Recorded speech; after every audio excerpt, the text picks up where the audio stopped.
नमस्कार, ये आकाशवाणी शिमला है। अब आप राजकुमारी चंदेल से प्रादेशिक समाचार सुनिए।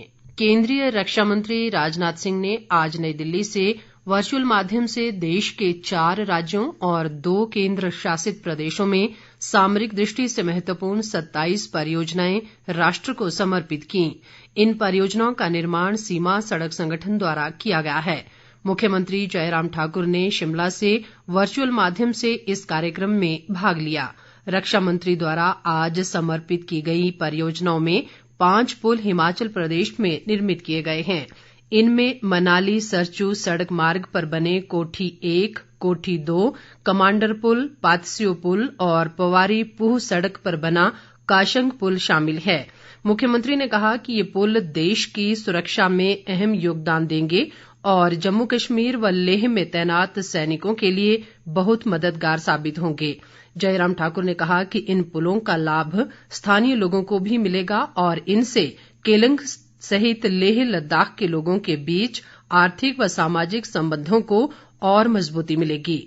मुख्यमंत्री ने परियोजनाओं को समर्पित करने के लिए रक्षा मंत्री और केंद्र सरकार का आभार व्यक्त किया। उन्होंने कहा कि प्रधानमंत्री नरेंद्र मोदी के सशक्त नेतृत्व में देश और मजबूत हुआ है और आज देश की सीमाएं पहले से ज्यादा सुरक्षित हैं। राज्यपाल राजेंद्र विश्वनाथ आर्लेकर ने समाज की आवश्यकता के अनुरूप तकनीक उपलब्ध करवाने पर बल दिया है। मंडी जिले में कमांद स्थित भारतीय प्रौद्योगिकी संस्थान का दौरा करने के अवसर पर आज उन्होंने कहा कि तकनीक को और अधिक प्रभावी बनाने की दिशा में ठोस कदम उठाए जाने चाहिए। राज्यपाल ने कहा कि पहाड़ी राज्यों में भूस्खलन एक गंभीर समस्या है और हिमाचल प्रदेश में भूस्खलन के कारण हर वर्ष करोड़ों रुपए का नुकसान होता है। राज्यपाल ने भूस्खलन के संबंध में पूर्व चेतावनी प्रणाली विकसित करने के लिए IIT मंडी के प्रयासों की सराहना की। बाद में उन्होंने संस्थान के परिसर में पौधरोपण भी किया। प्रधानमंत्री नरेंद्र मोदी नए वर्ष की शुरुआत में विद्यार्थियों के साथ परीक्षा पे चर्चा करेंगे। प्रधानमंत्री इस कार्यक्रम में परीक्षा को लेकर बच्चों का तनाव दूर करने का प्रयास करते हैं। कार्यक्रम के लिए पंजीकरण आज से 20 जनवरी तक चलेगा। प्रदेश भाजपा अध्यक्ष सुरेश कश्यप ने कहा है कि जयराम सरकार के 4 साल पूरा होने पर प्रधानमंत्री नरेंद्र मोदी की रैली ऐतिहासिक रही है। आज शिमला में पार्टी मुख्यालय दीपकमल में अनुसूचित जाति मोर्चा की बैठक के दौरान पत्रकारों से बातचीत में उन्होंने कहा कि कांग्रेस पार्टी के पास कुछ भी कहने को नहीं है, इसलिए वे मीडिया में बने रहने के लिए हर बात का विरोध करती है।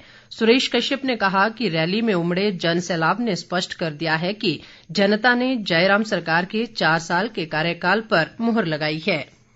प्रदेश कांग्रेस अध्यक्ष कुलदीप सिंह राठौर ने कहा है कि देश की आजादी से लेकर आधुनिक भारत के निर्माण में कांग्रेस पार्टी का महत्वपूर्ण योगदान रहा है।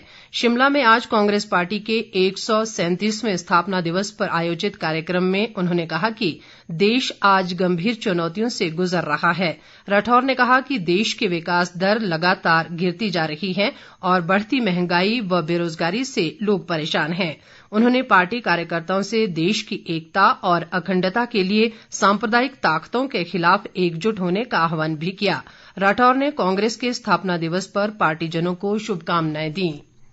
उद्योग मंत्री विक्रम ठाकुर ने आज जसवां परागपुर विधानसभा क्षेत्र के कोटला बेहड़ में सांसद खेल महाकुंभ का शुभारंभ किया। इस अवसर पर उन्होंने खिलाड़ियों को संबोधित करते हुए कहा कि केंद्रीय खेल व युवा मामले मंत्री व सांसद अनुराग ठाकुर के प्रयासों से शुरू किए गए इस खेल महाकुंभ के माध्यम से गांव स्तर पर बेहतरीन खिलाड़ी तैयार होंगे। विक्रम ठाकुर ने कहा कि सभी पंचायतों में चरणबद्ध तरीके से खेल मैदान विकसित किए जाएंगे। इसके साथ ही ये समाचार बुलेटिन समाप्त हुआ। नमस्कार।